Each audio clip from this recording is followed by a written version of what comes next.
The second epistle of Paul the Apostle to the Corinthians. 2 Corinthians 1. Paul, an apostle of Jesus Christ by the will of God, and Timothy our brother, unto the church of God which is at Corinth, with all the saints which are in all Achaia. Grace be to you, and peace from God our Father, and from the Lord Jesus Christ. Blessed be God, even the Father of our Lord Jesus Christ, the Father of mercies and the God of all comfort, who comforteth us in all our tribulation, that we may be able to comfort them which are in any trouble, by the comfort wherewith we ourselves are comforted of God. For as the sufferings of Christ abound in us, so our consolation also aboundeth by Christ. And whether we be afflicted, it is for your consolation and salvation, which is effectual in the enduring of the same sufferings which we also suffer. Or whether we be comforted, it is for your consolation and salvation. And our hope of you is steadfast, knowing that as ye are partakers of the sufferings, so shall ye be also of the consolation. For we would not, brethren, have you ignorant of our trouble which came to us in Asia, that we were pressed out of measure, above strength, insomuch that we despaired even of life. But we had the sentence of death in ourselves, that we should not trust in ourselves, but in God which raiseth the dead, who delivered us from so great a death, and doth deliver, in whom we trust that he will yet deliver us. Ye also helping together by prayer for us, that for the gift bestowed upon us by the means of many persons, thanks may be given by many on our behalf. For our rejoicing is this, the testimony of our conscience, that in simplicity and godly sincerity, not with fleshly wisdom, but by the grace of God, we have had our conversation in the world, and more abundantly to you ward. For we write none other things unto you than what ye read or acknowledge, and I trust ye shall acknowledge even to the end, as also ye have acknowledged us in part, that we are your rejoicing, even as ye also are ours in the day of the Lord Jesus. And in this confidence I was minded to come unto you before, that ye might have a second benefit, and to pass by you into Macedonia, and to come again out of Macedonia unto you, and of you to be brought on my way toward Judea.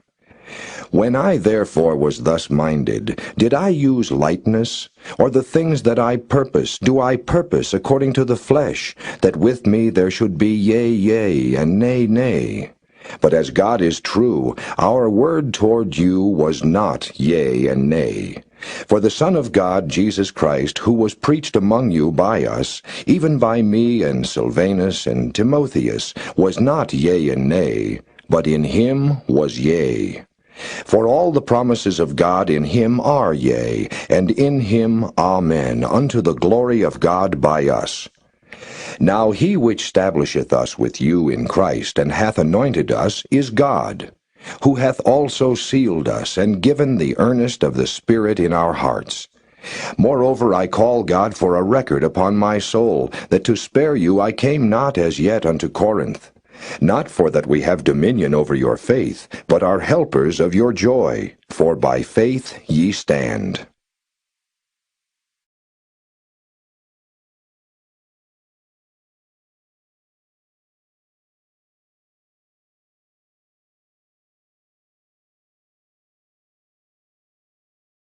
Second Corinthians 2. But I determined this with myself, that I would not come again to you in heaviness. For if I make you sorry, who is he then that maketh me glad, but the same which is made sorry by me?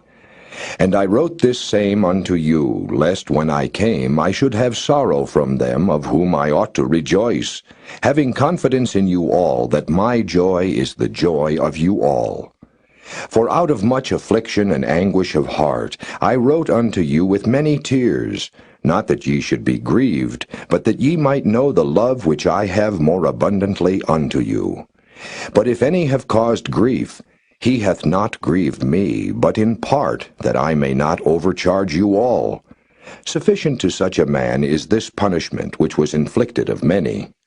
so that contrariwise ye ought rather to forgive him, and comfort him, lest perhaps such a one should be swallowed up with overmuch sorrow.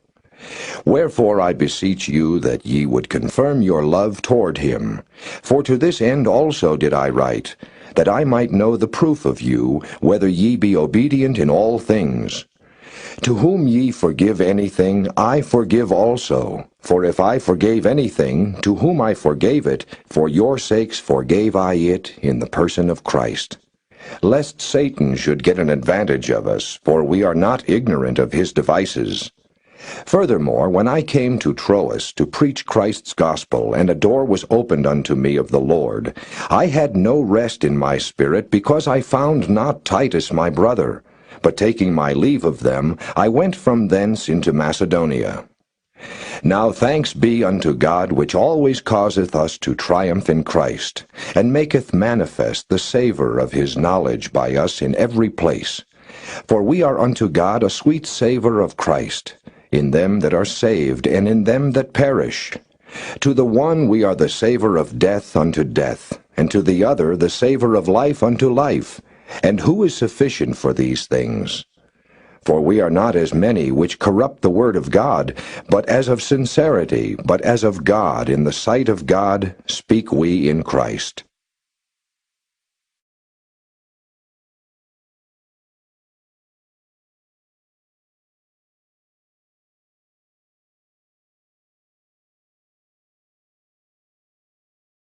Second Corinthians 3. Do we begin again to commend ourselves, or need we, as some others, epistles of commendation to you, or letters of commendation from you? Ye are our epistle, written in our hearts, known and read of all men. For as much as ye are manifestly declared to be the epistle of Christ ministered by us, written not with ink, but with the Spirit of the living God, not in tables of stone, but in fleshy tables of the heart, and such trust have we through Christ to Godward. Not that we are sufficient of ourselves to think anything as of ourselves, but our sufficiency is of God, who also hath made us able ministers of the New Testament, not of the letter, but of the Spirit. For the letter killeth, but the Spirit giveth life. But if the ministration of death, written and engraven in stones, was glorious, so that the children of Israel could not steadfastly behold the face of Moses for the glory of his countenance, which glory was to be done away, how shall not the ministration of the Spirit be rather glorious? For if the ministration of condemnation be glory, much more doth the ministration of righteousness exceed in glory. For even that which was made glorious had no glory in this respect, by reason of the glory that excelleth. For if that which is done away was glorious, much more that which remaineth is glorious. Seeing then that we have such hope, we use great plainness of speech, and not as Moses, which put a veil over his face, that the children of Israel could not steadfastly look to the end of that which is abolished. But their minds were blinded, for until this day remaineth the same veil untaken away in the reading of the Old Testament, which veil is done away in Christ. But even unto this day, when Moses is read, the veil is upon their heart.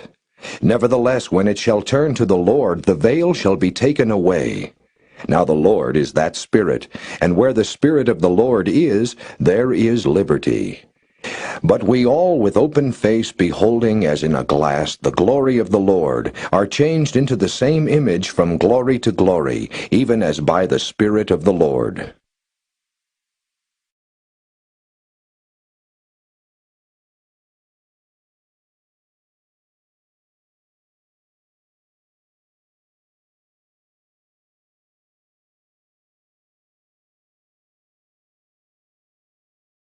Chapter 13. And the Lord spake unto Moses, saying, Sanctify unto me all the firstborn, whatsoever openeth the womb among the children of Israel, both of man and of beast, it is mine. And Moses said unto the people, Remember this day, in which ye came out from Egypt, out of the house of bondage, for by strength of hand the Lord brought you out from this place. There shall no leavened bread be eaten. This day came ye out in the month Abib. And it shall be, when the Lord shall bring thee into the land of the Canaanites, and the Hittites, and the Amorites, and the Hivites, and the Jebusites, which he sware unto thy fathers to give thee, a land flowing with milk and honey, that thou shalt keep this service in this month. 7 days thou shalt eat unleavened bread, and in the 7th day shall be a feast to the Lord. Unleavened bread shall be eaten 7 days, and there shall no leavened bread be seen with thee, neither shall there be leaven seen with thee in all thy quarters.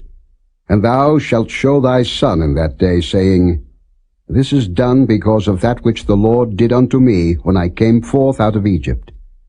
And it shall be for a sign unto thee upon thine hand, and for a memorial between thine eyes, that the Lord's law may be in thy mouth, for with a strong hand hath the Lord brought thee out of Egypt. Thou shalt therefore keep this ordinance in his season from year to year. And it shall be, when the Lord shall bring thee into the land of the Canaanites, as he sware unto thee and to thy fathers, and shall give it thee, that thou shalt set apart unto the Lord all that openeth the matrix, and every firstling that cometh of a beast which thou hast, the males shall be the Lord's. And every firstling of an ass thou shalt redeem with a lamb. And if thou wilt not redeem it, then thou shalt break his neck, and all the firstborn of man among thy children shalt thou redeem. And it shall be, when thy son asketh thee in time to come, saying, What is this? That thou shalt say unto him, By strength of hand the Lord brought us out from Egypt, from the house of bondage. And it came to pass, when Pharaoh would hardly let us go, that the Lord slew all the firstborn in the land of Egypt, both the firstborn of man and the firstborn of beast. Therefore I sacrifice to the Lord all that openeth the matrix, being males. But all the firstborn of my children I redeem. And it shall be for a token upon thine hand, and for frontlets between thine eyes. For by strength of hand the Lord brought us forth out of Egypt. And it came to pass, when Pharaoh had let the people go, that God led them not through the way of the land of the Philistines, although that was near.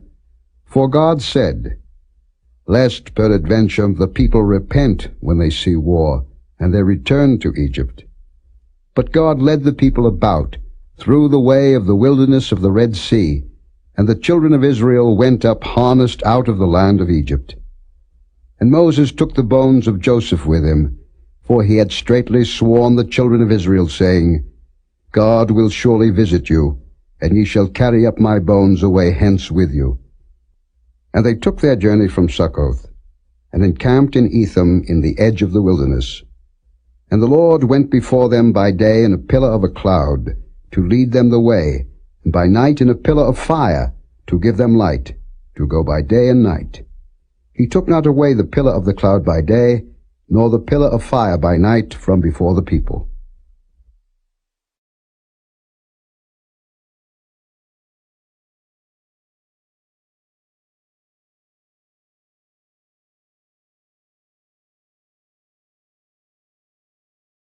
Chapter 14. And the Lord spake unto Moses, saying, Speak unto the children of Israel, that they turn and encamp before Pihahiroth, between Migdol and the sea, over against Baal-zephon. Before it shall ye encamp by the sea. For Pharaoh will say of the children of Israel, They are entangled in the land, the wilderness hath shut them in. And I will harden Pharaoh's heart, that he shall follow after them. And I will be honored upon Pharaoh, and upon all his host, that the Egyptians may know that I am the Lord. And they did so. And it was told the king of Egypt that the people fled, and the heart of Pharaoh and of his servants was turned against the people, and they said, Why have we done this, that we have let Israel go from serving us? And he made ready his chariot, and took his people with him. And he took 600 chosen chariots, and all the chariots of Egypt, and captains over every one of them. And the Lord hardened the heart of Pharaoh king of Egypt, and he pursued after the children of Israel. And the children of Israel went out with an high hand. But the Egyptians pursued after them, all the horses and chariots of Pharaoh, and his horsemen, and his army, and overtook them, encamping by the sea, beside Pihahiroth, before Baal-zephon. And when Pharaoh drew nigh, the children of Israel lifted up their eyes, and behold, the Egyptians marched after them, and they were sore afraid. And the children of Israel cried out unto the Lord. And they said unto Moses, Because there were no graves in Egypt, hast thou taken us away to die in the wilderness? Wherefore hast thou dealt thus with us, to carry us forth out of Egypt? Is not this the word that we did tell thee in Egypt, saying, Let us alone, that we may serve the Egyptians? For it had been better for us to serve the Egyptians, than that we should die in the wilderness. And Moses said unto the people, Fear ye not, stand still, and see the salvation of the Lord, which he will show to you today. For the Egyptians whom ye have seen today, ye shall see them again no more forever. The Lord shall fight for you, and ye shall hold your peace. And the Lord said unto Moses, Wherefore criest thou unto me? Speak unto the children of Israel, that they go forward. But lift thou up thy rod, and stretch out thine hand over the sea, and divide it. And the children of Israel shall go on dry ground through the midst of the sea. And I, behold, I will harden the hearts of the Egyptians, and they shall follow them. And I will get me honor upon Pharaoh, and upon all his host, upon his chariots, and upon his horsemen. And the Egyptians shall know that I am the Lord, when I have gotten me honor upon Pharaoh, upon his chariots, and upon his horsemen. And the angel of God, which went before the camp of Israel, removed and went behind them, and the pillar of the cloud went from before their face, and stood behind them.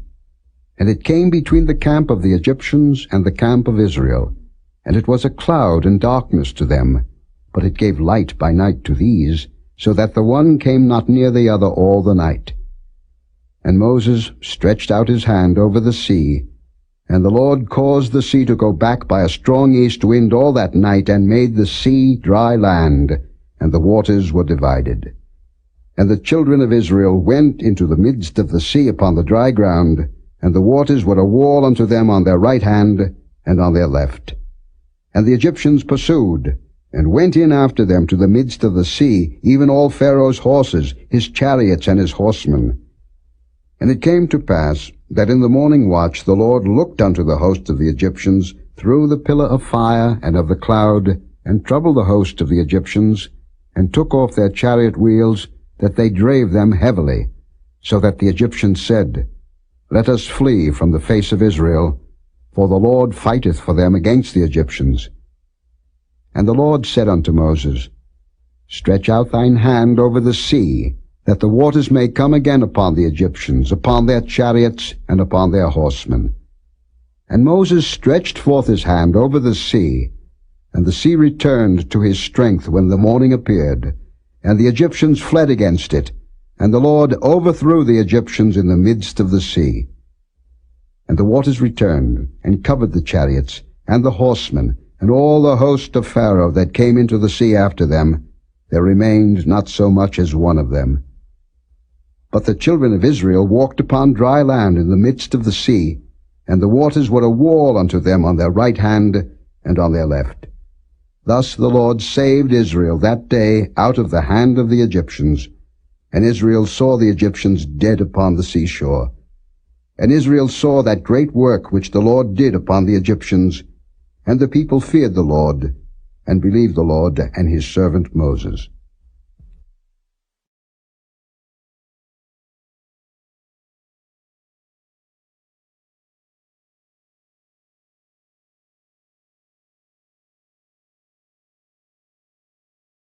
Chapter 15. Then sang Moses and the children of Israel this song unto the Lord, and spake, saying, I will sing unto the Lord, for he hath triumphed gloriously. The horse and his rider hath he thrown into the sea. The Lord is my strength and song, and he is become my salvation. He is my God, and I will prepare him an habitation, my father's God, and I will exalt him. The Lord is a man of war. The Lord is his name. Pharaoh's chariots and his host hath he cast into the sea. His chosen captains also are drowned in the Red Sea.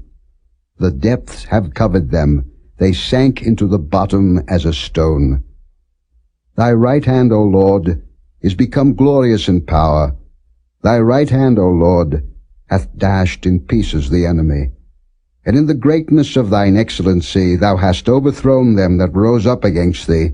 Thou sentest forth thy wrath, which consumed them as stubble. And with the blast of thy nostrils the waters were gathered together. The floods stood upright as an heap, and the depths were congealed in the heart of the sea. The enemy said, I will pursue, I will overtake, I will divide the spoil, my lust shall be satisfied upon them. I will draw my sword, my hand shall destroy them. Thou didst blow with thy wind, the sea covered them, they sank as lead in the mighty waters. Who is like unto thee, O Lord, among the gods? Who is like thee, glorious in holiness, fearful in praises, doing wonders? Thou stretchedst out thy right hand, the earth swallowed them. Thou in thy mercy hast led forth the people which thou hast redeemed.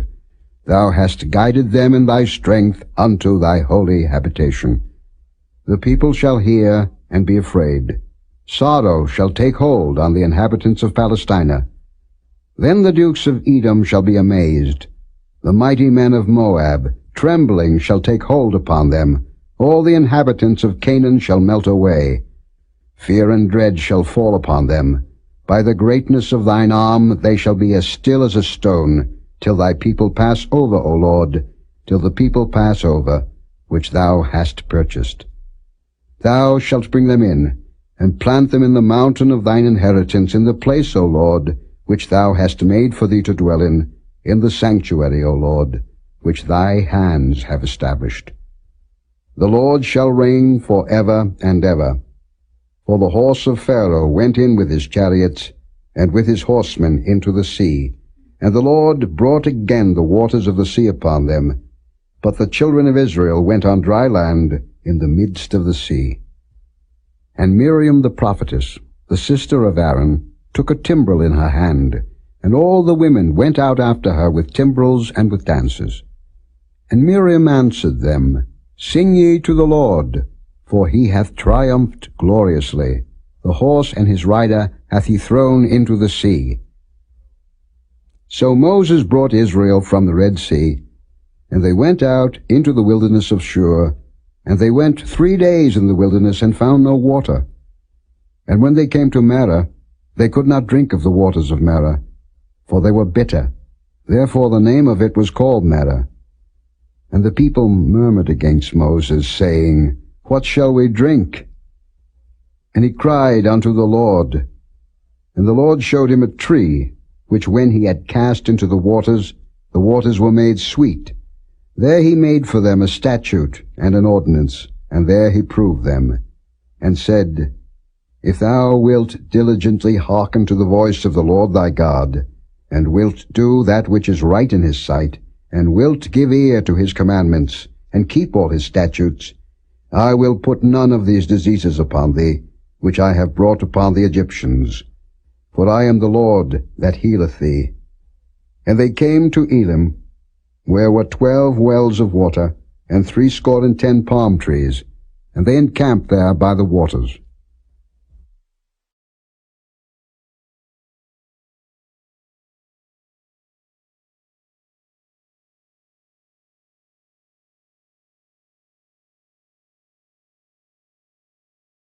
Chapter 16. And they took their journey from Elim, and all the congregation of the children of Israel came into the wilderness of Sin, which is between Elim and Sinai, on the 15th day of the 2nd month after their departing out of the land of Egypt. And the whole congregation of the children of Israel murmured against Moses and Aaron in the wilderness.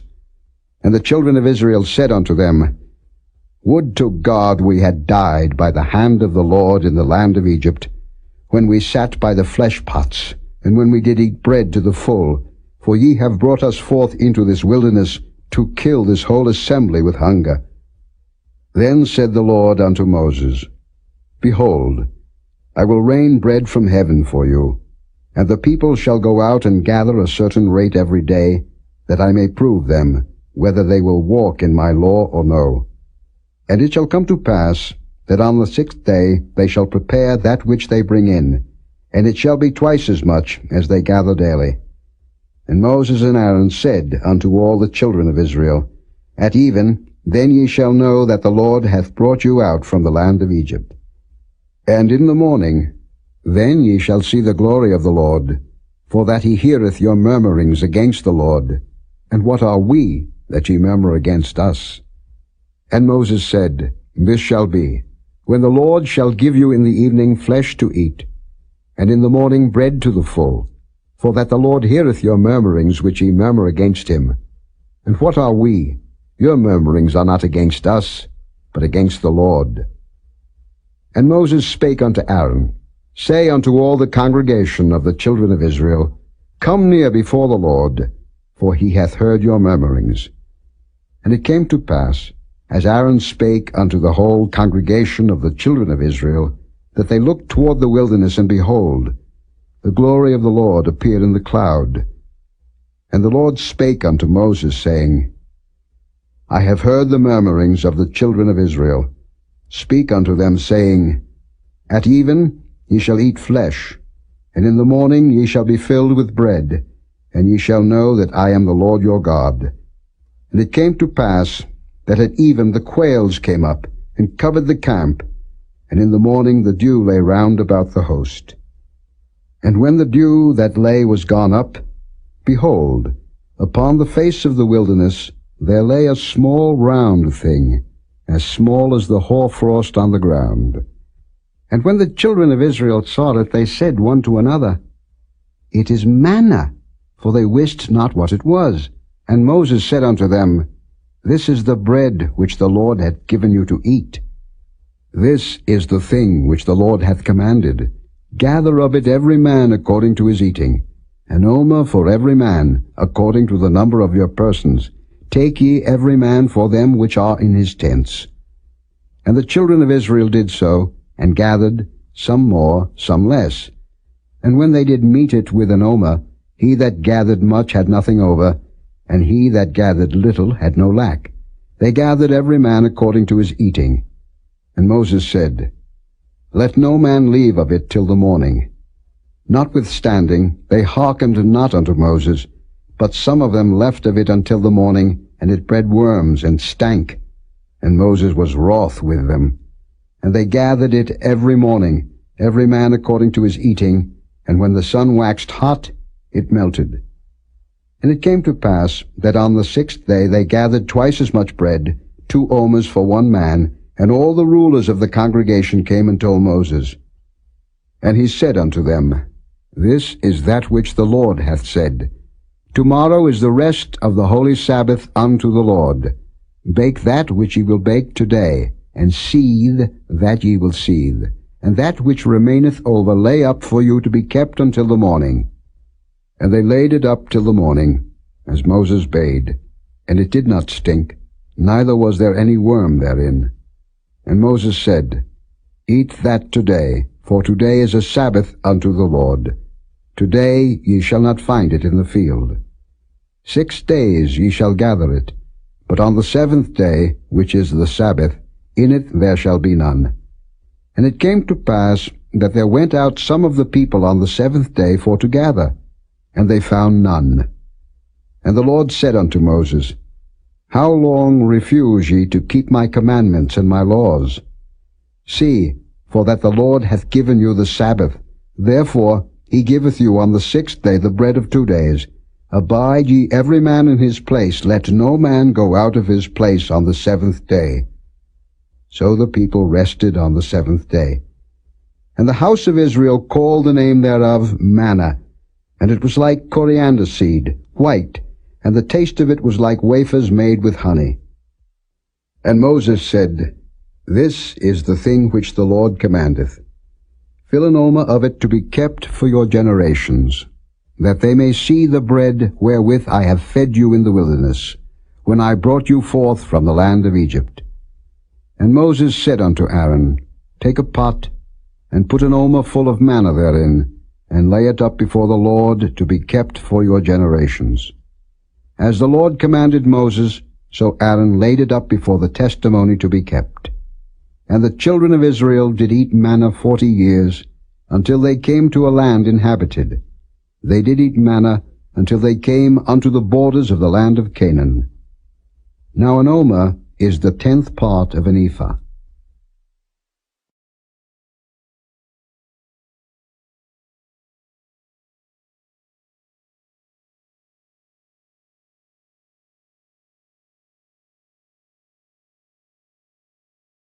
The second book of Samuel. Chapter 1. Now it came to pass after the death of Saul, when David was returned from the slaughter of the Amalekites, and David had abode 2 days in Ziklag. It came even to pass on the 3rd day that, behold, a man came out of the camp from Saul with his clothes rent, and earth upon his head.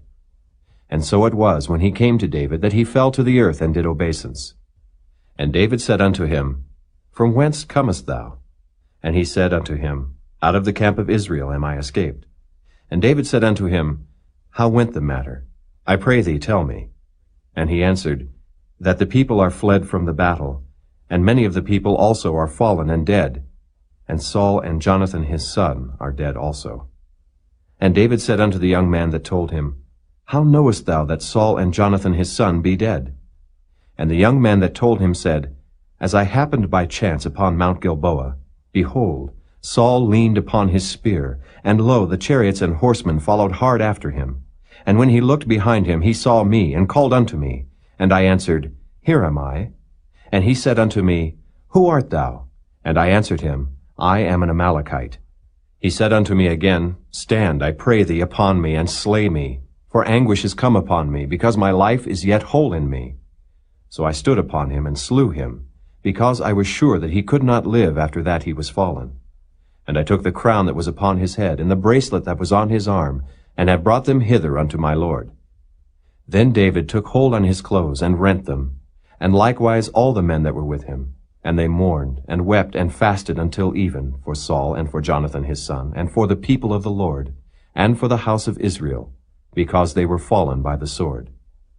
And David said unto the young man that told him, Whence art thou? And he answered, I am the son of a stranger, an Amalekite. And David said unto him, How wast thou not afraid to stretch forth thine hand to destroy the Lord's anointed? And David called one of the young men, and said, Go near, and fall upon him. And he smote him that he died. And David said unto him, Thy blood be upon thy head, for thy mouth hath testified against thee, saying, I have slain the Lord's anointed.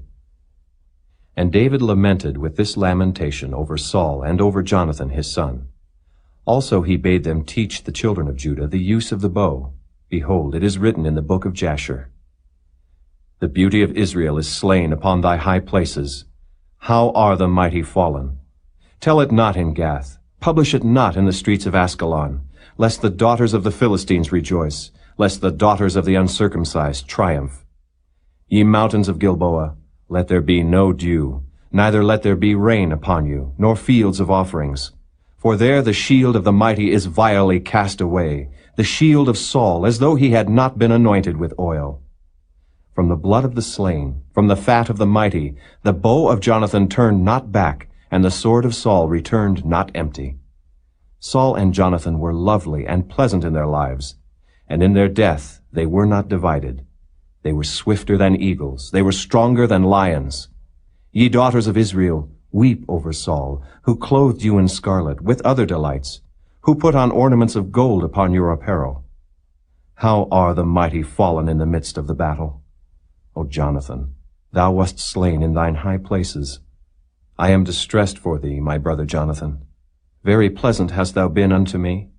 Thy love to me was wonderful, passing the love of women. How are the mighty fallen, and the weapons of war perished?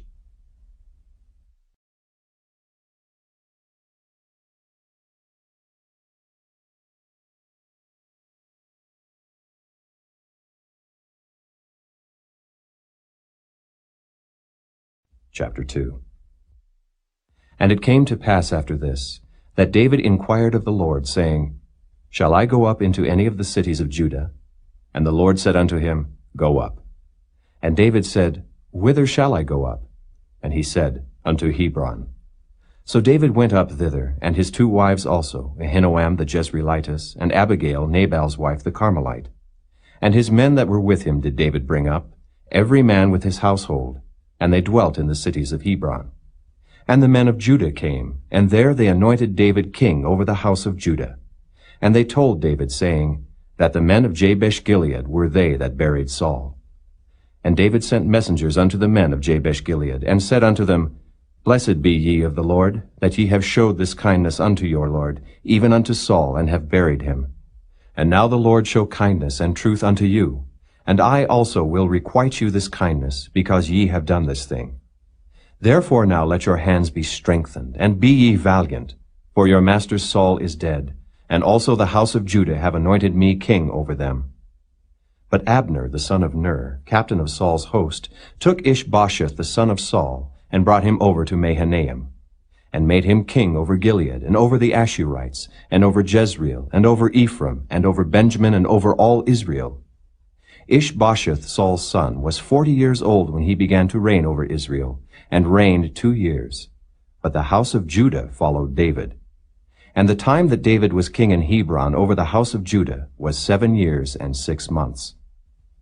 And Abner the son of Ner, and the servants of Ishbosheth the son of Saul, went out from Mahanaim to Gibeon.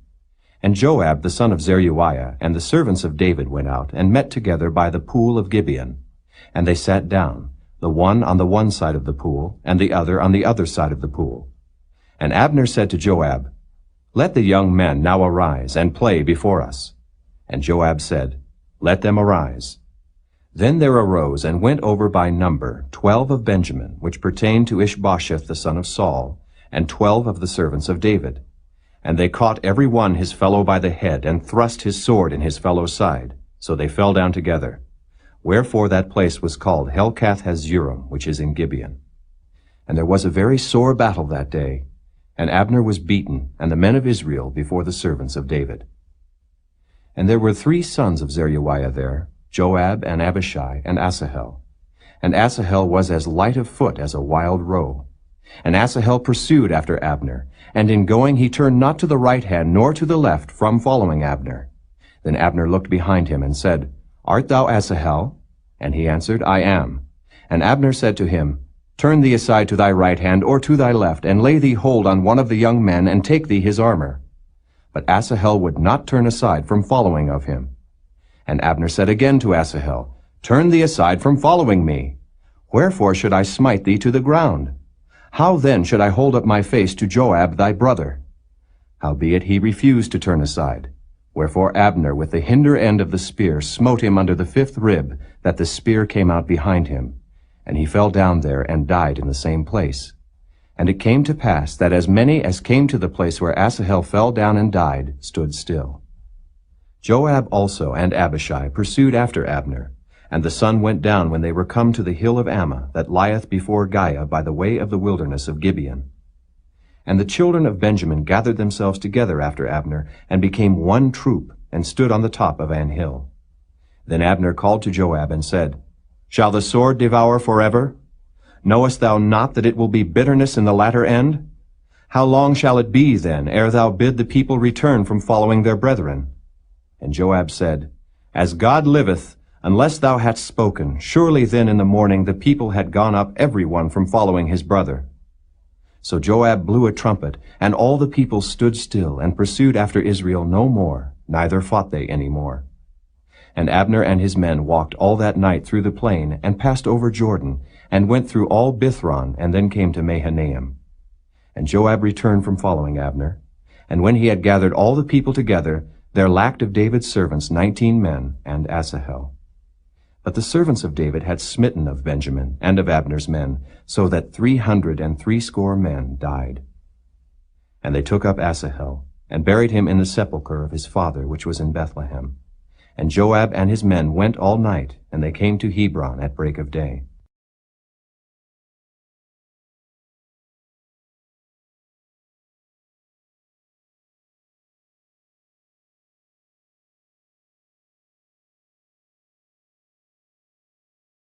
Chapter 3. Now there was long war between the house of Saul and the house of David. But David waxed stronger and stronger, and the house of Saul waxed weaker and weaker. And unto David were sons born in Hebron. And his firstborn was Amnon of Ahinoam the Jezreelitess, and his second Chileab of Abigail the wife of Nabal the Carmelite, and the third Absalom the son of Maacah the daughter of Talmai king of Geshur, and the fourth Adonijah the son of Haggith, and the fifth Shephatiah the son of Abital, and the sixth Ithream by Eglah David's wife. These were born to David in Hebron. And it came to pass, while there was war between the house of Saul and the house of David, that Abner made himself strong for the house of Saul. And Saul had a concubine, whose name was Rizpah, the daughter of Aiah. And Ishbosheth said to Abner, Wherefore hast thou gone in unto my father's concubine? Then was Abner very wroth for the words of Ishbosheth, and said, Am I a dog's head, which against Judah do show kindness this day unto the house of Saul thy father, to his brethren, and to his friends, and have not delivered thee into the hand of David, that thou chargest me today with a fault concerning this woman? So do God to Abner, and more also, except as the Lord hath sworn to David, even so I do to him, to translate the kingdom from the house of Saul, and to set up the throne of David over Israel and over Judah, from Dan even to Beersheba. And he could not answer Abner a word again, because he feared him. And Abner sent messengers to David on his behalf, saying, Whose is the land? Saying also, Make thy league with me, and behold, my hand shall be with thee, to bring about all Israel unto thee. And he said, Well, I will make a league with thee. But one thing I require of thee, that is, thou shalt not see my face, except thou first bring Michal, Saul's daughter, when thou comest to see my face. And David sent messengers to Ishbosheth, Saul's son, saying, Deliver me my wife Michal, which I espoused to me for 100 foreskins of the Philistines. And Ishbosheth sent, and took her from her husband, even from Phaltiel the son of Laish. And her husband went with her along, weeping behind her to Bahurim. Then said Abner unto him, Go, return. And he returned.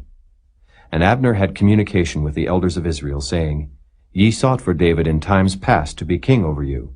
Now then do it, for the Lord hath spoken of David, saying, By the hand of my servant David I will save my people Israel out of the hand of the Philistines, and out of the hand of all their enemies.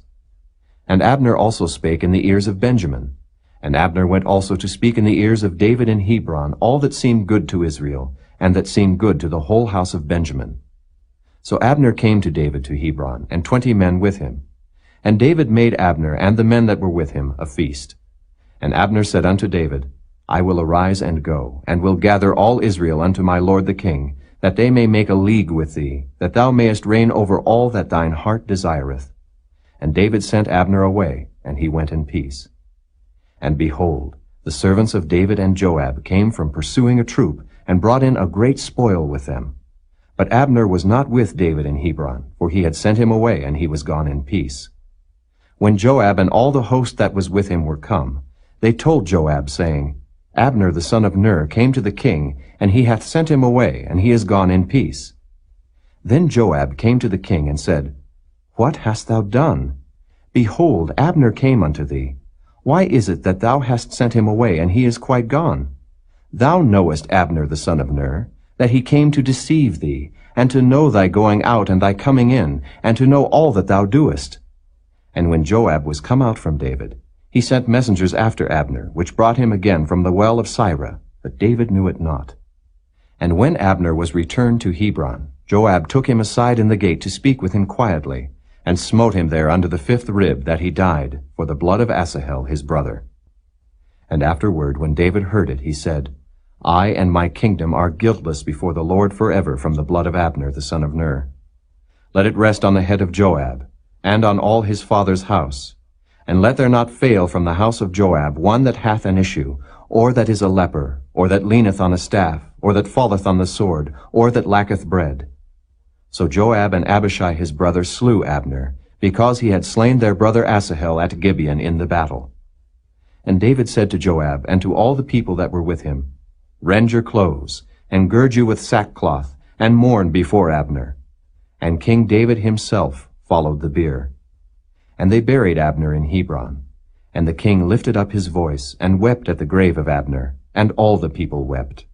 And the king lamented over Abner, and said, Died Abner as a fool dieth? Thy hands were not bound, nor thy feet put into fetters. As a man falleth before wicked men, so fellest thou. And all the people wept again over him. And when all the people came to cause David to eat meat while it was yet day, David sware, saying, So do God to me, and more also, if I taste bread or aught else till the sun be down. And all the people took notice of it, and it pleased them, as whatsoever the king did pleased all the people. For all the people and all Israel understood that day that it was not of the king to slay Abner the son of Ner. And the king said unto his servants, Know ye not that there is a prince and a great man fallen this day in Israel? And I am this day weak, though anointed king. And these men, the sons of Zeruiah, be too hard for me. The Lord shall reward the doer of evil according to his wickedness.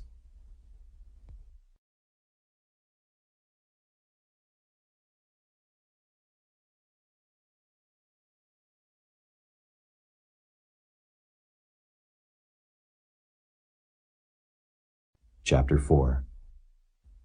And when Saul's son heard that Abner was dead in Hebron, his hands were feeble, and all the Israelites were troubled. And Saul's son had 2 men that were captains of bands. The name of the one was Baanah, and the name of the other Rechab, the sons of Rimmon, a Beerothite, of the children of Benjamin. For Beeroth also was reckoned to Benjamin. And the Beerothites fled to Gittaim, and were sojourners there until this day. And Jonathan, Saul's son, had a son that was lame of his feet.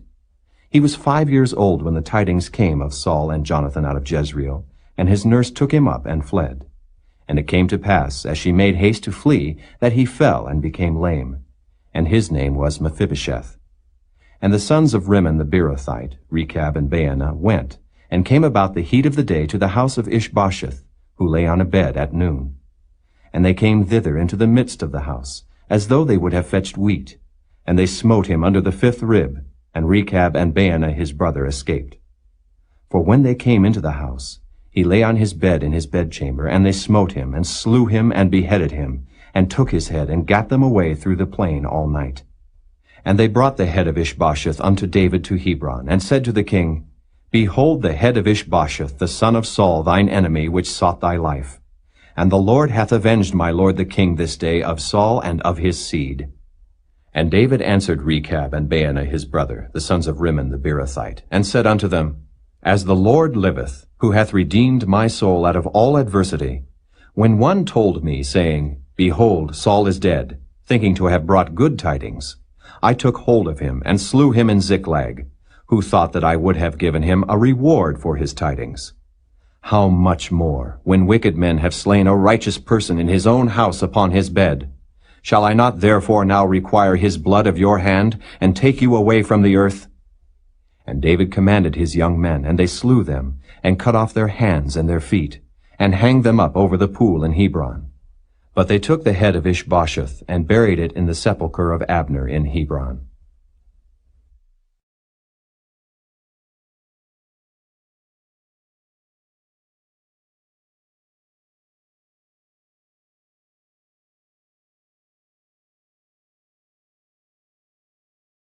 Psalm 48, a song and psalm for the sons of Korah.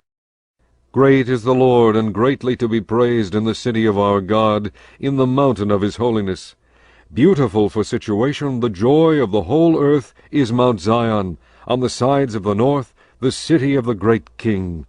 God is known in her palaces for a refuge. For lo, the kings were assembled, they passed by together. They saw it, and so they marveled, and they were troubled and hasted away. Fear took hold upon them there, and pain, as of a woman in travail. Thou breakest the ships of Tarshish with an east wind. As we have heard, so have we seen in the city of the Lord of hosts, in the city of our God. God will establish it forever. Selah. We have thought of thy loving kindness, O God, in the midst of thy temple. According to thy name, O God, so is thy praise unto the ends of the earth. Thy right hand is full of righteousness. Let Mount Zion rejoice. Let the daughters of Judah be glad because of thy judgments. Walk about Zion, and go round about her, tell the towers thereof. Mark ye well her bulwarks, consider her palaces, that ye may tell it to the generation following. For this God is our God for ever and ever. He will be our guide even unto death.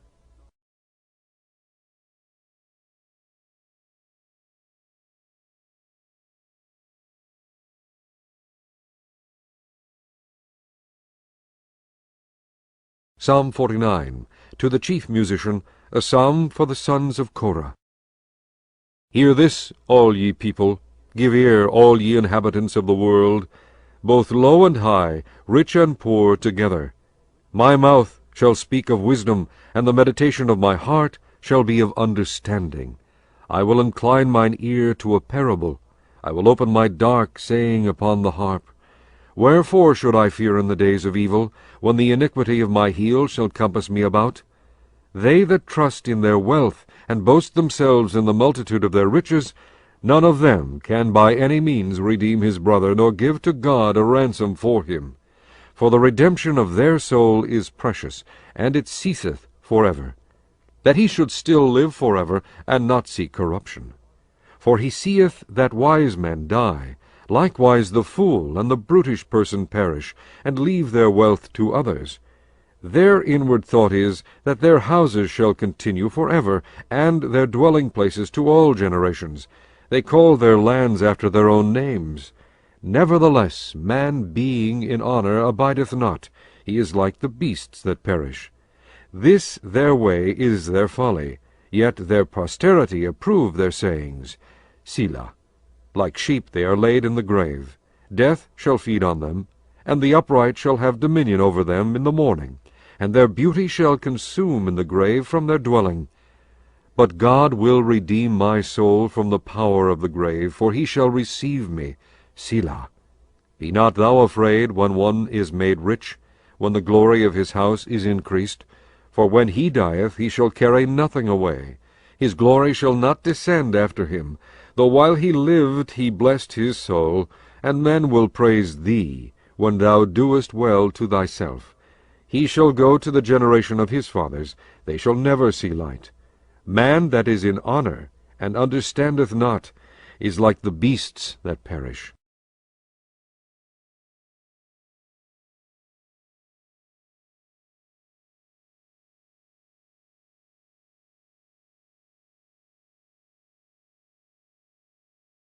Psalm 50. A psalm of Asaph.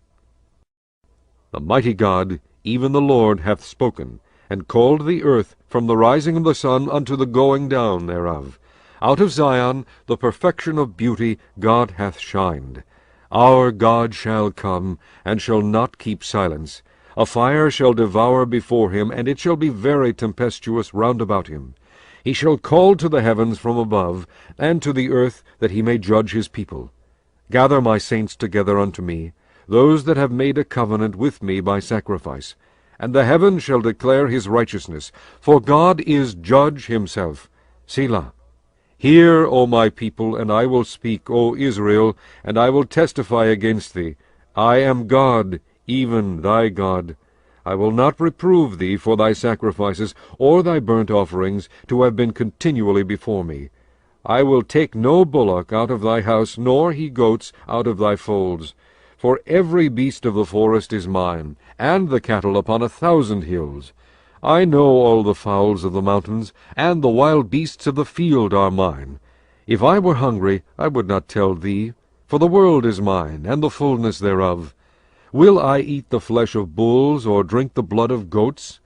Offer unto God thanksgiving, and pay thy vows unto the Most High, and call upon me in the day of trouble. I will deliver thee, and thou shalt glorify me. But unto the wicked God saith, What hast thou to do to declare my statutes, or that thou shouldest take my covenant in thy mouth? Seeing thou hatest instruction, and castest my words behind thee, when thou sawest a thief, then thou consentedst with him, and hast been partaker with adulterers. Thou givest thy mouth to evil, and thy tongue frameth deceit.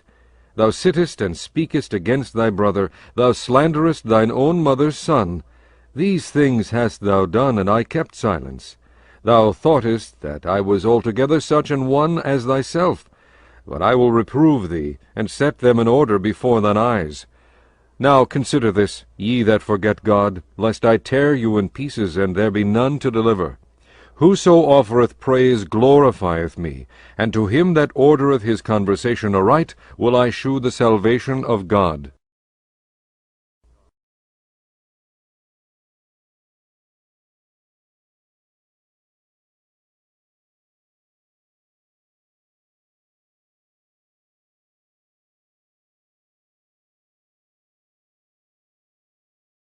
Chapter 33. Wherefore, Job, I pray thee, hear my speeches, and hearken to all my words.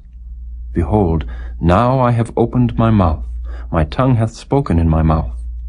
My words shall be of the uprightness of my heart, and my lips shall utter knowledge clearly.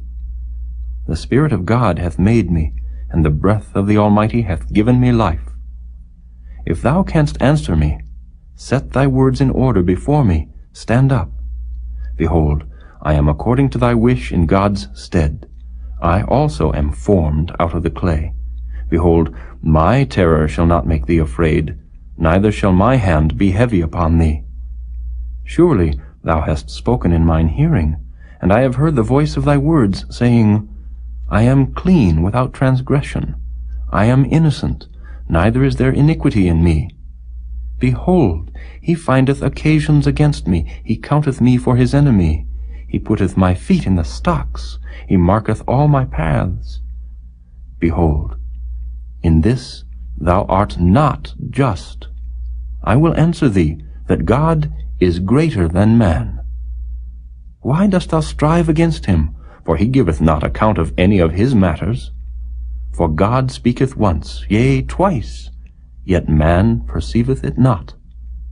In a dream, in a vision of the night, when deep sleep falleth upon men, in slumberings upon the bed, then he openeth the ears of men, and sealeth their instruction, that he may withdraw man from his purpose, and hide pride from man.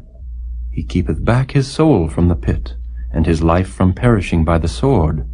He is chastened also with pain upon his bed, and the multitude of his bones with strong pain, so that his life abhorreth bread, and his soul dainty meat. His flesh is consumed away, that it cannot be seen, and his bones that were not seen stick out. Yea, his soul draweth near unto the grave, and his life to the destroyers. If there be a messenger with him, an interpreter, one among 1,000, to show unto man his uprightness, then he is gracious unto him, and saith, Deliver him from going down to the pit. I have found a ransom. His flesh shall be fresher than a child's. He shall return to the days of his youth. He shall pray unto God, and he will be favorable unto him, and he shall see his face with joy, for he will render unto man his righteousness. He looketh upon men, and if any say, I have sinned, and perverted that which was right, and it profited me not, he will deliver his soul from going into the pit, and his life shall see the light. Lo, all these things worketh God oftentimes with man, to bring back his soul from the pit, to be enlightened with the light of the living. Mark well, O Job, hearken unto me. Hold thy peace, and I will speak. If thou hast anything to say, answer me. Speak, for I desire to justify thee. If not, hearken unto me. Hold thy peace, and I shall teach thee wisdom.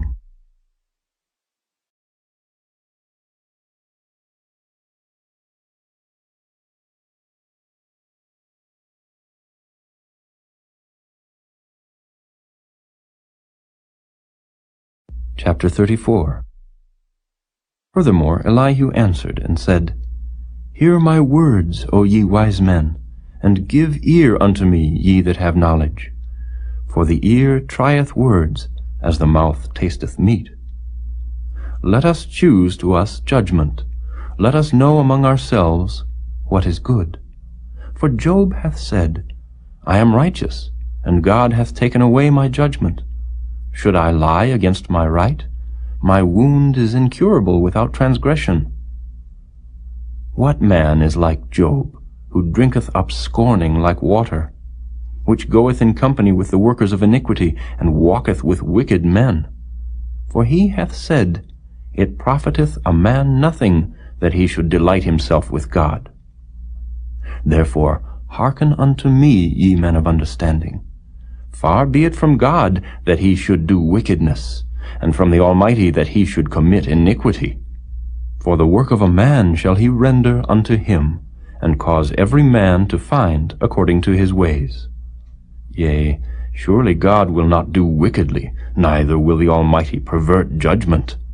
Who hath given him a charge over the earth? Or who hath disposed the whole world? If he set his heart upon man, if he gather unto himself his spirit and his breath, all flesh shall perish together, and man shall turn again unto dust. If now thou hast understanding, hear this, hearken to the voice of my words. Shall even he that hateth right govern? And wilt thou condemn him that is most just? Is it fit to say to a king, Thou art wicked, and to princes, Ye are ungodly? How much less to him that accepteth not the persons of princes, nor regardeth the rich more than the poor? For they all are the work of his hands. In a moment shall they die, and the people shall be troubled at midnight, and pass away, and the mighty shall be taken away without hand. For his eyes are upon the ways of man, and he seeth all his goings. There is no darkness nor shadow of death, where the workers of iniquity may hide themselves. For he will not lay upon man more than right, that he should enter into judgment with God. He shall break in pieces mighty men without number, and set others in their stead. Therefore he knoweth their works, and he overturneth them in the night, so that they are destroyed. He striketh them as wicked men in the open sight of others, because they turned back from him, and would not consider any of his ways, so that they cause the cry of the poor to come unto him, and he heareth the cry of the afflicted. When he giveth quietness, who then can make trouble? And when he hideth his face, who then can behold him? Whether it be done against a nation, or against a man only, that the hypocrite reign not, lest the people be ensnared. Surely it is meet to be said unto God, I have borne chastisement, I will not offend any more. That which I see not, teach thou me. If I have done iniquity, I will do no more. Should it be according to thy mind, he will recompense it, whether thou refuse or whether thou choose, and not I. Therefore speak what thou knowest. Let men of understanding tell me, and let a wise man hearken unto me. Job hath spoken without knowledge, and his words were without wisdom. My desire is that Job may be tried unto the end, because of his answers for wicked men. For he addeth rebellion unto his sin. He clappeth his hands among us, and multiplieth his words against God.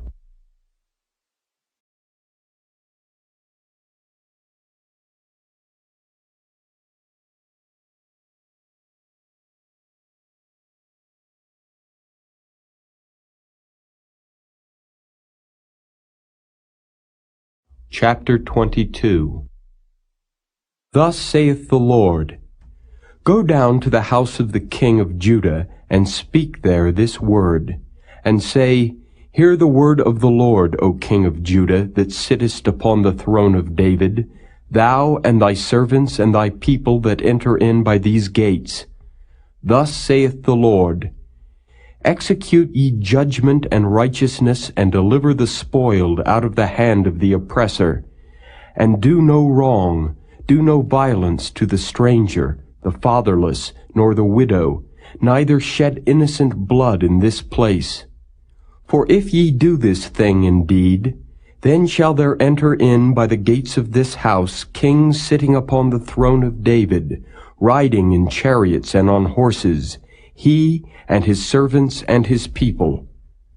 But if ye will not hear these words, I swear by myself, saith the Lord, that this house shall become a desolation.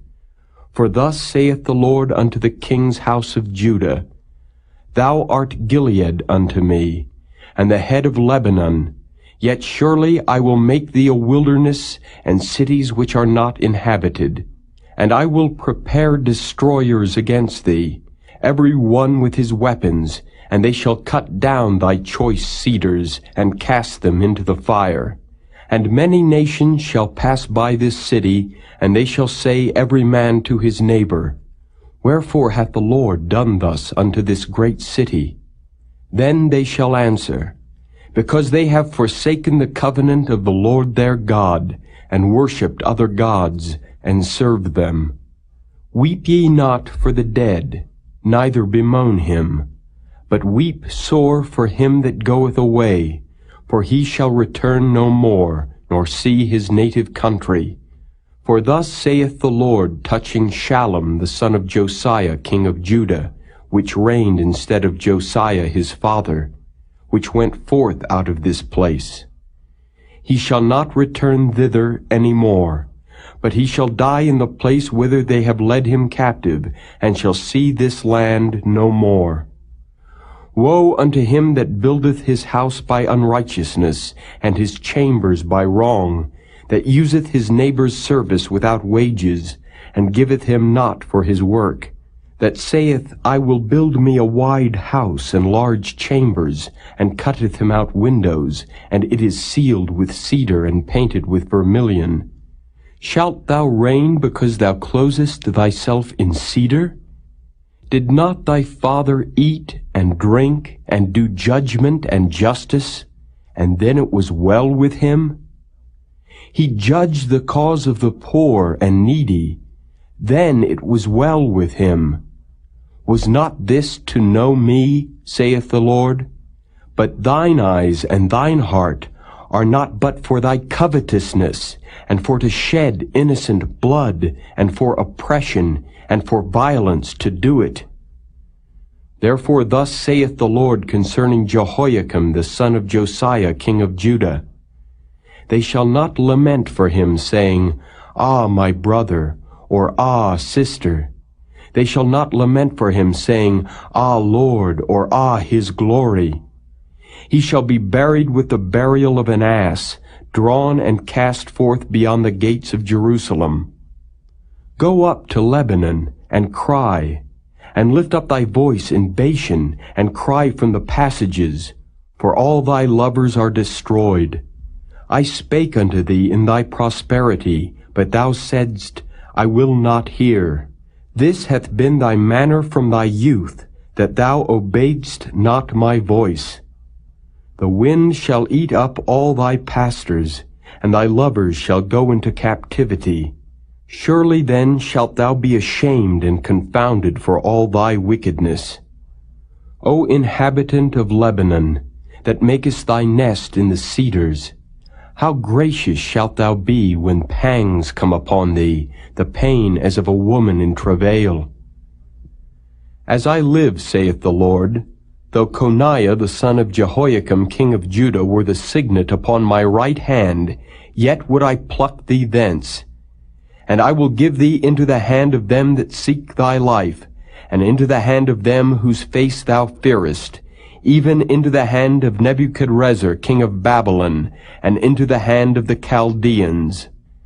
And I will cast thee out, and thy mother that bare thee into another country, where ye were not born, and there shall ye die. But to the land whereunto they desire to return, thither shall they not return. Is this man Coniah a despised broken idol? Is he a vessel wherein is no pleasure? Wherefore are they cast out, he and his seed, and are cast into a land which they know not? O earth, earth, earth, hear the word of the Lord. Thus saith the Lord, Write ye this man childless, a man that shall not prosper in his days.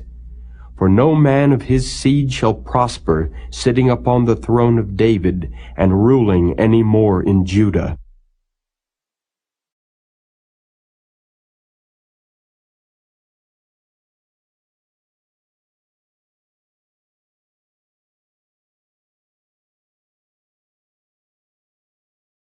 Chapter 23. Woe be unto the pastors that destroy and scatter the sheep of my pasture, saith the Lord. Therefore thus saith the Lord God of Israel against the pastors that feed my people. Ye have scattered my flock, and driven them away, and have not visited them. Behold, I will visit upon you the evil of your doings, saith the Lord. And I will gather the remnant of my flock out of all countries whither I have driven them, and will bring them again to their folds, and they shall be fruitful and increase. And I will set up shepherds over them, which shall feed them, and they shall fear no more, nor be dismayed, neither shall they be lacking, saith the Lord. Behold, the days come, saith the Lord, that I will raise unto David a righteous branch, and a king shall reign and prosper, and shall execute judgment and justice in the earth. In his days Judah shall be saved, and Israel shall dwell safely, and this is his name whereby he shall be called, the Lord our righteousness. Therefore, behold, the days come, saith the Lord, that they shall no more say, The Lord liveth, which brought up the children of Israel out of the land of Egypt. But the Lord liveth, which brought up and which led the seed of the house of Israel out of the north country, and from all countries whither I had driven them, and they shall dwell in their own land. Mine heart within me is broken because of the prophets. All my bones shake. I am like a drunken man, and like a man whom wine hath overcome because of the Lord, and because of the words of his holiness. For the land is full of adulterers, for because of swearing the land mourneth. The pleasant places of the wilderness are dried up, and their course is evil, and their force is not right. For both prophet and priest are profane. Yea, in my house have I found their wickedness, saith the Lord. Wherefore their ways shall be unto them as slippery ways in the darkness. They shall be driven on and fall therein. For I will bring evil upon them, even the year of their visitation, saith the Lord. And I have seen folly in the prophets of Samaria. They prophesied in Baal, and caused my people Israel to err. I have seen also in the prophets of Jerusalem an horrible thing. They commit adultery, and walk in lies. They strengthen also the hands of evildoers, that none doth return from his wickedness. They are all of them unto me as Sodom, and the inhabitants thereof as Gomorrah. Therefore thus saith the Lord of hosts concerning the prophets, Behold, I will feed them with wormwood, and make them drink the water of gall. For from the prophets of Jerusalem is profaneness gone forth into all the land. Thus saith the Lord of hosts, Hearken not unto the words of the prophets that prophesy unto you. They make you vain. They speak a vision of their own heart, and not out of the mouth of the Lord. They say still unto them that despise me, The Lord hath said, Ye shall have peace. And they say unto every one that walketh after the imagination of his own heart, No evil shall come upon you. For who hath stood in the counsel of the Lord, and hath perceived and heard his word? Who hath marked his word, and heard it? Behold, a whirlwind of the Lord is gone forth in fury, even a grievous whirlwind. It shall fall grievously upon the head of the wicked. The anger of the Lord shall not return until he have executed, until he have performed the thoughts of his heart. In the latter days ye shall consider it perfectly. I have not sent these prophets, yet they ran. I have not spoken to them, yet they prophesied. But if they had stood in my counsel, and had caused my people to hear my words, then they should have turned them from their evil way, and from the evil of their doings. Am I a God at hand, saith the Lord, and not a God afar off? Can any hide himself in secret places, that I shall not see him, saith the Lord? Do not I fill heaven and earth, saith the Lord? I have heard what the prophets said. that prophesy lies in my name, saying, I have dreamed, I have dreamed. How long shall this be in the heart of the prophets that prophesy lies? Yea, they are prophets of the deceit of their own heart, which think to cause my people to forget my name by their dreams, which they tell every man to his neighbor, as their fathers have forgotten my name for Baal. The prophet that hath a dream, let him tell a dream, and he that hath my word, let him speak my word faithfully. What is the chaff to the wheat, saith the Lord? Is not my word like as a fire, saith the Lord, and like a hammer that breaketh the rock in pieces? Therefore, behold, I am against the prophets, saith the Lord, that steal my words every one from his neighbor. Behold, I am against the prophets, saith the Lord, that use their tongues and say, He saith. Behold, I am against them that prophesy false dreams, saith the Lord, and do tell them and cause my people to err by their lies and by their lightness. Yet I sent them not nor commanded them. Therefore they shall not profit this people at all, saith the Lord. And when this people or the prophet or a priest shall ask thee, saying, What is the burden of the Lord? Thou shalt then say unto them, What burden? I will even forsake you, saith the Lord. And as for the prophet and the priest and the people that shall say, The burden of the Lord, I will even punish that man and his house.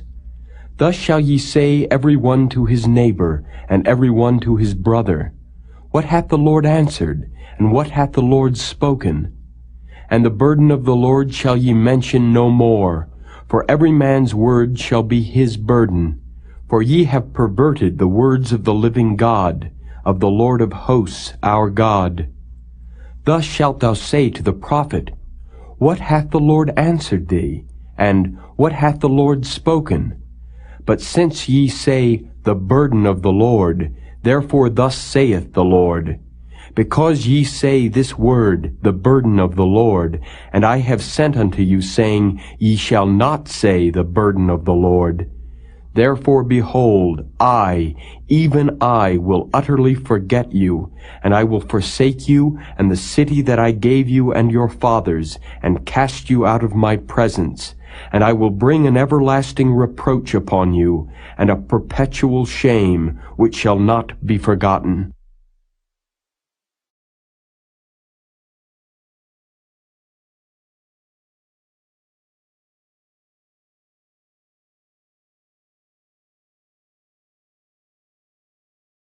Chapter 24. The Lord showed me, and behold, 2 baskets of figs were set before the temple of the Lord, after that Nebuchadrezzar king of Babylon had carried away captive Jeconiah the son of Jehoiakim king of Judah, and the princes of Judah, with the carpenters and smiths, from Jerusalem, and had brought them to Babylon. 1 basket had very good figs, even like the figs that are first ripe, and the other basket had very naughty figs, which could not be eaten, they were so bad. Then said the Lord unto me, What seest thou, Jeremiah?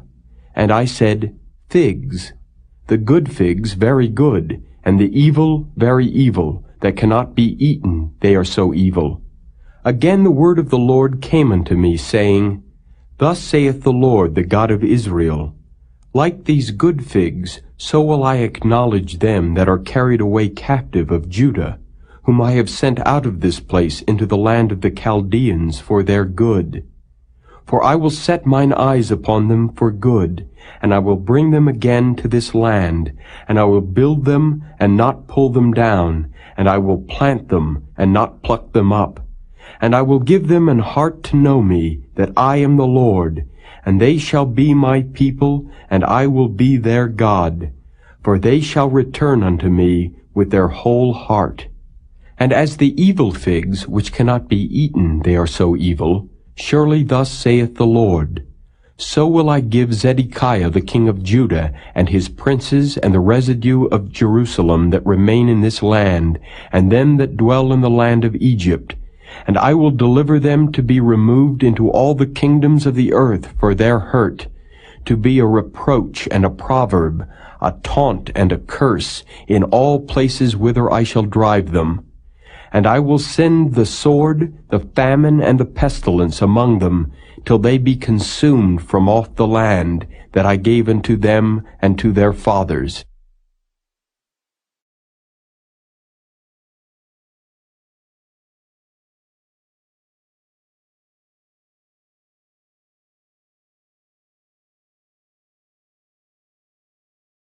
Chapter 25.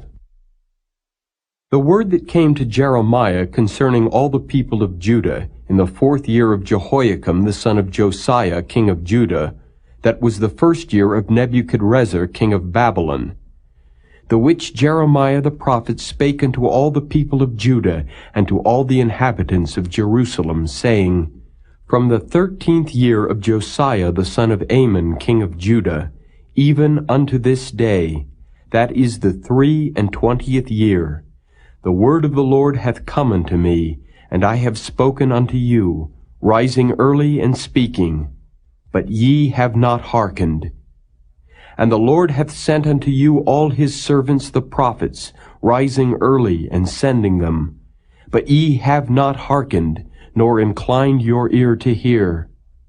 They said, Turn ye again now every one from his evil way, and from the evil of your doings, and dwell in the land that the Lord hath given unto you and to your fathers forever and ever. And go not after other gods to serve them and to worship them, and provoke me not to anger with the works of your hands, and I will do you no hurt. Yet ye have not hearkened unto me, saith the Lord, that ye might provoke me to anger with the works of your hands to your own hurt.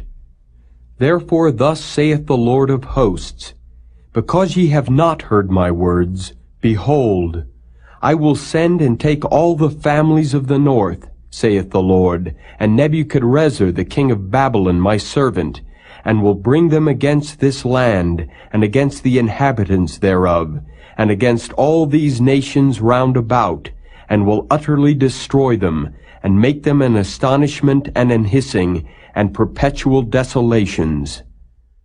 Moreover, I will take from them the voice of mirth, and the voice of gladness, the voice of the bridegroom, and the voice of the bride, the sound of the millstones, and the light of the candle. And this whole land shall be a desolation, and an astonishment, and these nations shall serve the king of Babylon 70 years. And it shall come to pass, when 70 years are accomplished, that I will punish the king of Babylon and that nation, saith the Lord, for their iniquity, and the land of the Chaldeans, and will make it perpetual desolations. And I will bring upon that land all my words which I have pronounced against it, even all that is written in this book, which Jeremiah hath prophesied against all the nations. For many nations and great kings shall serve themselves of them also, and I will recompense them according to their deeds, and according to the works of their own hands. For thus saith the Lord God of Israel unto me, Take the wine cup of this fury at my hand, and cause all the nations to whom I send thee to drink it. And they shall drink, and be moved, and be mad, because of the sword that I will send among them. Then took I the cup at the Lord's hand, and made all the nations to drink, unto whom the Lord had sent me, to wit, Jerusalem and the cities of Judah, and the kings thereof, and the princes thereof, to make them a desolation, an astonishment, and hissing, and a curse, as it is this day.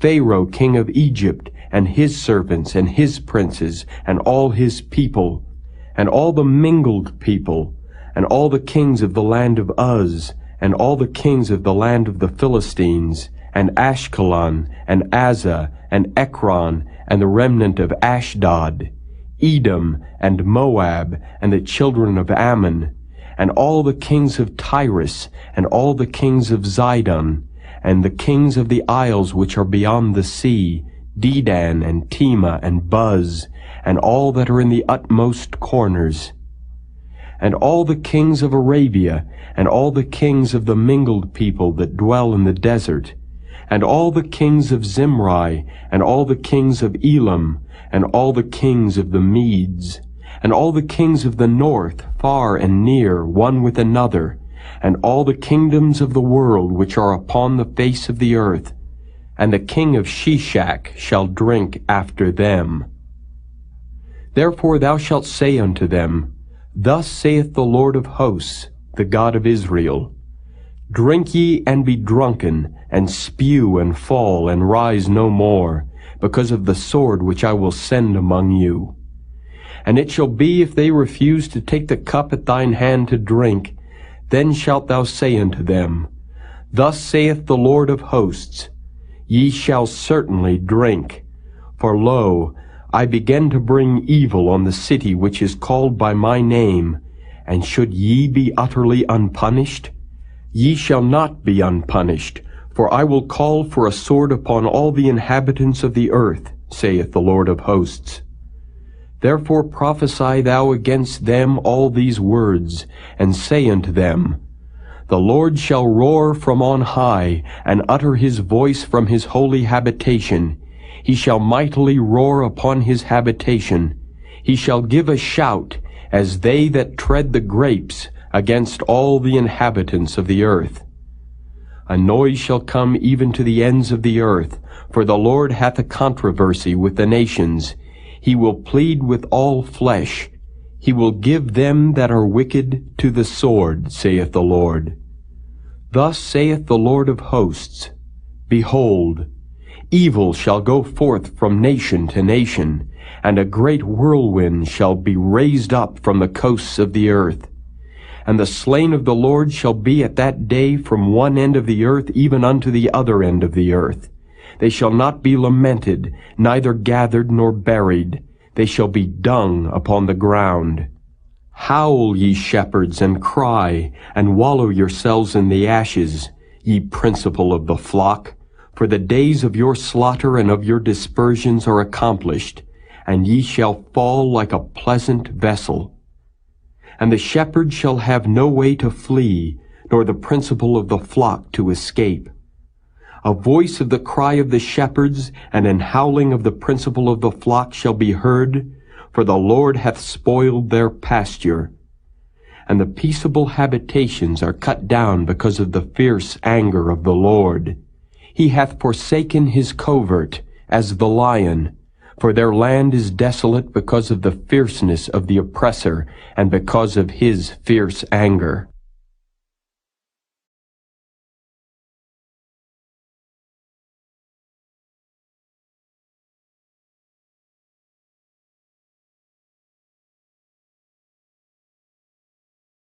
Chapter 26. In the beginning of the reign of Jehoiakim, the son of Josiah, king of Judah, came this word from the Lord, saying, Thus saith the Lord, Stand in the court of the Lord's house, and speak unto all the cities of Judah, which come to worship in the Lord's house, all the words that I command thee to speak unto them. Diminish not a word. If so be they will hearken, and turn every man from his evil way, that I may repent me of the evil which I purpose to do unto them, because of the evil of their doings. And thou shalt say unto them, Thus saith the Lord, If ye will not hearken to me, to walk in my law which I have set before you, to hearken to the words of my servants the prophets, whom I sent unto you, both rising up early and sending them, but ye have not hearkened, then will I make this house like Shiloh, and will make this city a curse to all the nations of the earth. So the priests and the prophets and all the people heard Jeremiah speaking these words in the house of the Lord. Now it came to pass, when Jeremiah had made an end of speaking all that the Lord had commanded him to speak unto all the people, that the priests and the prophets and all the people took him, saying, Thou shalt surely die. Why hast thou prophesied in the name of the Lord, saying, This house shall be like Shiloh, and this city shall be desolate without an inhabitant. And all the people were gathered against Jeremiah in the house of the Lord. When the princes of Judah heard these things, then they came up from the king's house unto the house of the Lord, and sat down in the entry of the new gate of the Lord's house. Then spake the priests and the prophets unto the princes and to all the people, saying, This man is worthy to die, for he hath prophesied against this city, as ye have heard with your ears. Then spake Jeremiah unto all the princes and to all the people, saying, The Lord sent me to prophesy against this house, and against this city all the words that ye have heard. Therefore now amend your ways and your doings, and obey the voice of the Lord your God. And the Lord will repent him of the evil that he hath pronounced against you. As for me, behold, I am in your hand. Do with me as seemeth good and meet unto you. But know ye for certain that if ye put me to death, ye shall surely bring innocent blood upon yourselves and upon this city, and upon the inhabitants thereof. For of a truth the Lord hath sent me unto you to speak all these words in your ears. Then said the princes and all the people unto the priests and to the prophets, This man is not worthy to die, for he hath spoken to us in the name of the Lord our God. Then rose up certain of the elders of the land, and spake to all the assembly of the people, saying, Micah the Morasthite prophesied in the days of Hezekiah king of Judah, and spake to all the people of Judah, saying, Thus saith the Lord of hosts, Zion shall be plowed like a field, and Jerusalem shall become heaps, and the mountain of the house as the high places of a forest. Did Hezekiah king of Judah and all Judah put him at all to death? Did he not fear the Lord, and besought the Lord, and the Lord repented him of the evil which he had pronounced against them? Thus might we procure great evil against our souls.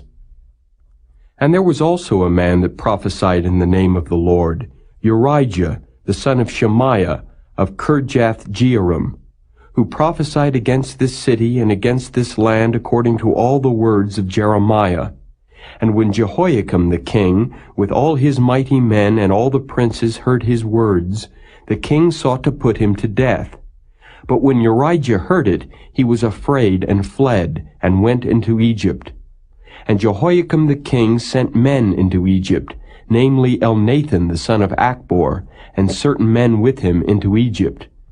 And they fetched forth Urijah out of Egypt, and brought him unto Jehoiakim the king, who slew him with the sword, and cast his dead body into the graves of the common people. Nevertheless, the hand of Ahikam the son of Shaphan was with Jeremiah, that they should not give him into the hand of the people to put him to death.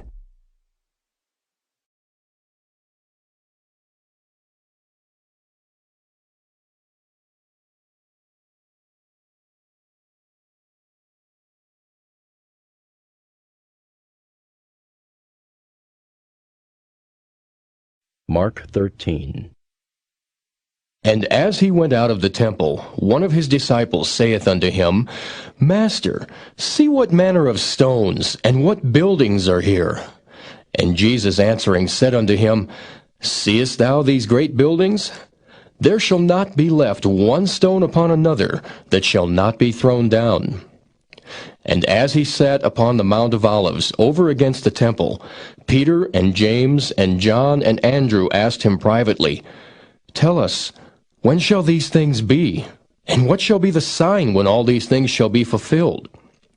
And Jesus, answering them, began to say, Take heed lest any man deceive you.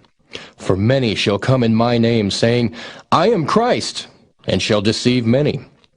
And when ye shall hear of wars and rumors of wars, be ye not troubled, for such things must needs be, but the end shall not be yet. For nation shall rise against nation, and kingdom against kingdom, and there shall be earthquakes in divers places, and there shall be famines and troubles. These are the beginnings of sorrows. But take heed to yourselves, for they shall deliver you up to councils, and in the synagogues ye shall be beaten. And ye shall be brought before rulers and kings for my sake, for a testimony against them. And the gospel must first be published among all nations. But when they shall lead you and deliver you up, take no thought beforehand what ye shall speak, neither do ye premeditate. But whatsoever shall be given you in that hour, that speak ye. For it is not ye that speak, but the Holy Ghost. Now the brother shall betray the brother to death, and the father the son. And children shall rise up against their parents, and shall cause them to be put to death. And ye shall be hated of all men for my name's sake. But he that shall endure unto the end, the same shall be saved. But when ye shall see the abomination of desolation, spoken of by Daniel the prophet, standing where it ought not, let him that readeth understand. Then let them that be in Judea flee to the mountains, and let him that is on the housetop not go down into the house, neither enter therein, to take anything out of his house. And let him that is in the field not turn back again for to take up his garment. But woe to them that are with child, and to them that give suck in those days. And pray ye that your flight be not in the winter, for in those days shall be affliction, such as was not from the beginning of the creation which God created unto this time, neither shall be. And except that the Lord had shortened those days, no flesh should be saved, but for the elect's sake, whom he hath chosen, he hath shortened the days. And then, if any man shall say to you, Lo, here is Christ, or, Lo, he is there, believe him not. For false Christs and false prophets shall rise, and shall show signs and wonders, to seduce, if it were possible, even the elect. But take ye heed. Behold, I have foretold you all things. But in those days, after that tribulation, the sun shall be darkened, and the moon shall not give her light. And the stars of heaven shall fall, and the powers that are in heaven shall be shaken. And then shall they see the Son of Man coming in the clouds with great power and glory. And then shall he send his angels, and shall gather together his elect from the four winds, from the uttermost part of the earth to the uttermost part of heaven. Now learn a parable of the fig tree. When her branch is yet tender, and putteth forth leaves, ye know that summer is near. So ye in like manner, when ye shall see these things come to pass, know that it is nigh, even at the doors. Verily I say unto you, that this generation shall not pass, till all these things be done. Heaven and earth shall pass away, but my words shall not pass away. But of that day and that hour knoweth no man, no, not the angels which are in heaven, neither the Son, but the Father. Take ye heed, watch, and pray, for ye know not when the time is. For the Son of Man is as a man taking a far journey, who left his house, and gave authority to his servants, and to every man his work, and commanded the porter to watch.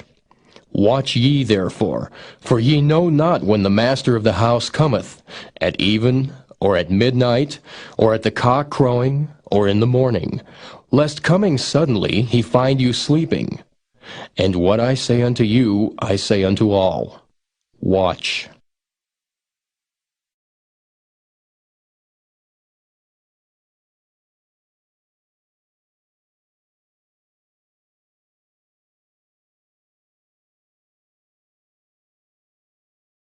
Mark 14. After 2 days was the feast of the Passover and of unleavened bread. And the chief priests and the scribes sought how they might take him by craft, and put him to death. But they said, Not on the feast day, lest there be an uproar of the people.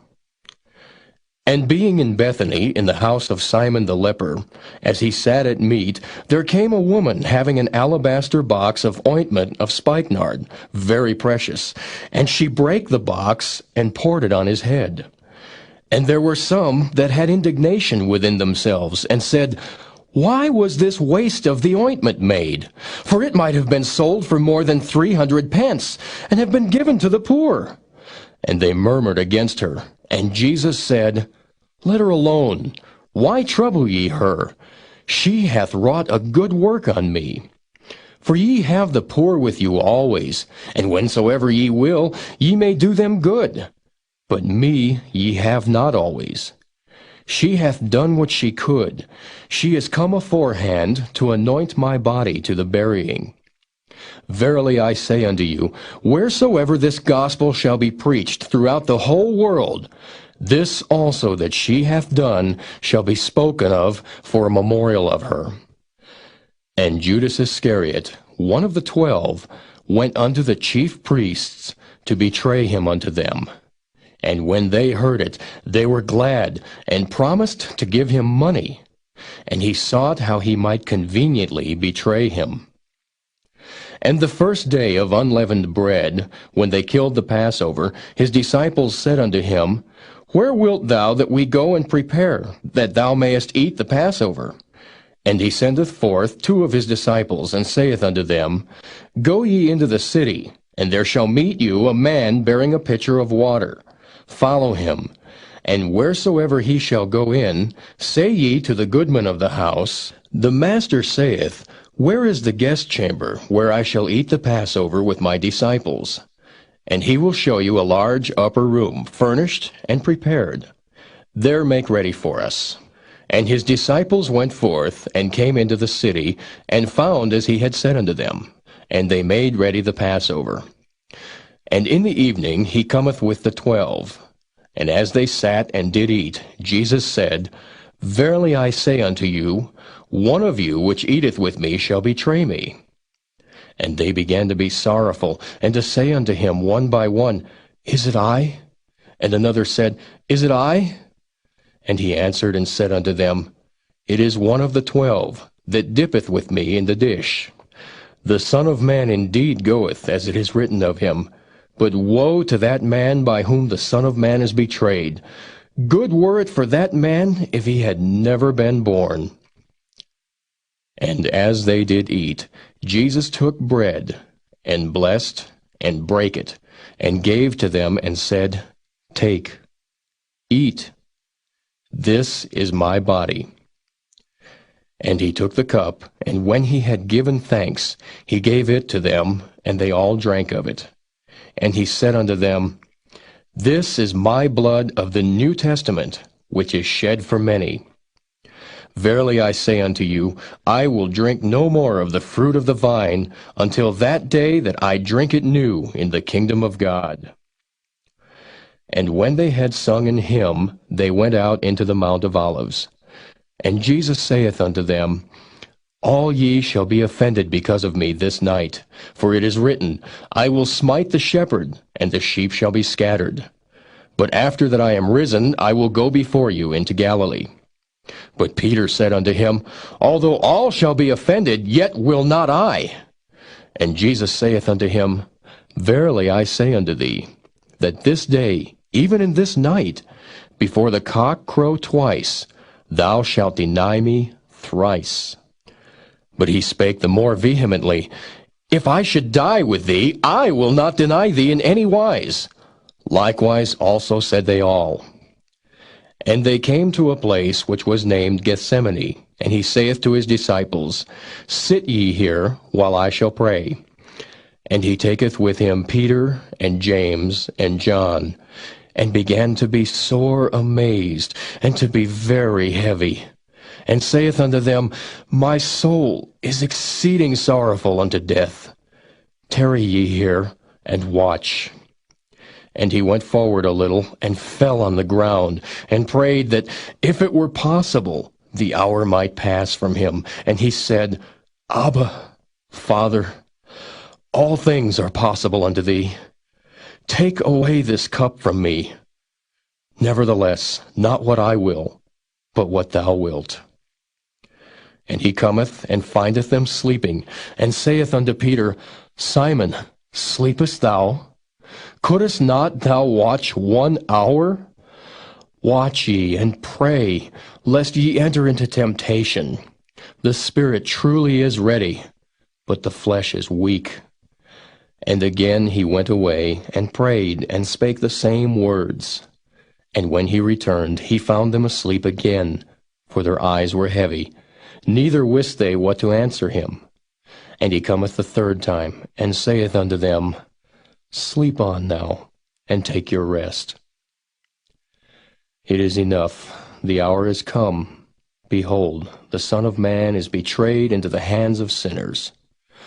Rise up, let us go. Lo, he that betrayeth me is at hand." And immediately, while he yet spake, cometh Judas, one of the 12, and with him a great multitude, with swords and staves, from the chief priests and the scribes and the elders. And he that betrayed him had given them a token, saying, "Whomsoever I shall kiss, that same is he. Take him, and lead him away safely." And as soon as he was come, he goeth straightway to him, and saith, "Master, Master," and kissed him. And they laid their hands on him, and took him. And one of them that stood by drew a sword, and smote a servant of the high priest, and cut off his ear. And Jesus answered and said unto them, "Are ye come out as against a thief, with swords and with staves to take me? I was daily with you in the temple teaching, and ye took me not. But the scriptures must be fulfilled." And they all forsook him, and fled. And there followed him a certain young man, having a linen cloth cast about his naked body. And the young men laid hold on him, and he left the linen cloth, and fled from them naked. And they led Jesus away to the high priest. And with him were assembled all the chief priests, and the elders, and the scribes. And Peter followed him afar off, even into the palace of the high priest. And he sat with the servants, and warmed himself at the fire. And the chief priests and all the council sought for witness against Jesus to put him to death, and found none. For many bare false witness against him, but their witness agreed not together. And there arose certain, and bare false witness against him, saying, "We heard him say, I will destroy this temple that is made with hands, and within 3 days I will build another made without hands." But neither so did their witness agree together. And the high priest stood up in the midst, and asked Jesus, saying, "Answerest thou nothing? What is it which these witness against thee?" But he held his peace, and answered nothing. Again the high priest asked him, and said unto him, "Art thou the Christ, the Son of the Blessed?" And Jesus said, "I am. And ye shall see the Son of Man sitting on the right hand of power, and coming in the clouds of heaven." Then the high priest rent his clothes, and saith, "What need we any further witnesses? Ye have heard the blasphemy. What think ye?" And they all condemned him to be guilty of death.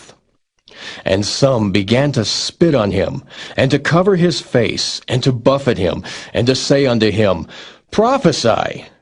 And the servants did strike him with the palms of their hands. And as Peter was beneath in the palace, there cometh one of the maids of the high priest. And when she saw Peter warming himself, she looked upon him, and said, "And thou also wast with Jesus of Nazareth." But he denied, saying, "I know not, neither understand I what thou sayest." And he went out into the porch, and the cock crew. And a maid saw him again, and began to say to them that stood by, "This is one of them." And he denied it again. And a little after, they that stood by said again to Peter, "Surely thou art one of them, for thou art a Galilean, and thy speech agreeth thereto." But he began to curse and to swear, saying, "I know not this man of whom ye speak." And the second time the cock crew. And Peter called to mind the word that Jesus said unto him, "Before the cock crow twice, thou shalt deny me thrice." And when he thought thereon, he wept.